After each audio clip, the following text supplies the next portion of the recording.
Emeka answered her question with 3 words. Everything.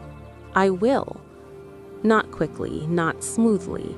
The words came out rough and unpolished, the way truth always sounds when it has never been spoken before.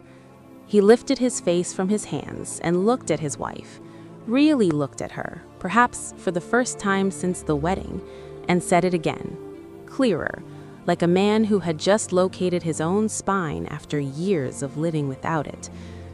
Everything, Obiageli. I will lose everything.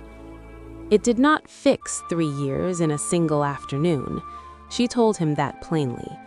They sat in the dust of that small courtyard, their daughter climbing between them with the cheerful indifference of toddlers, and Obiageli spoke every truth she had swallowed, every morning, every silence, every night she had cried into her wrapper with her face turned away so he would not hear.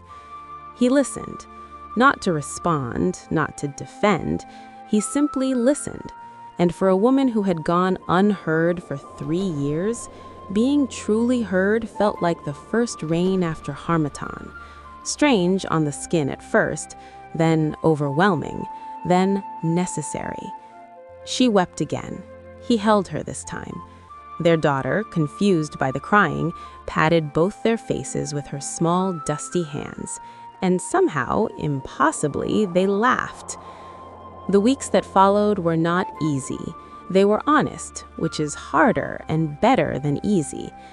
Emeka found them a small rented house in town, 2 rooms, a small kitchen, a window that let in morning light. Nothing grand, everything theirs. He did not return to his mother's compound to live. He visited because she was still his mother, and that was a truth Obiageli never asked him to erase. But he visited as a man who had built a separate life, not as a son who had never left. Mama Emeka received this change the way proud women receive loss, in silence, with her chin up, and only in private, with tears she would never admit to. The compound whispered, as compounds always do. But whispers, Obiageli had learned, cannot enter a house unless you open the door to them. Mama Chibuzo heard the news from a woman who heard it from a woman who had seen Obiageli in the market, laughing, her daughter on her hip, a new wrapper on her back, walking like a woman who owned the ground beneath her.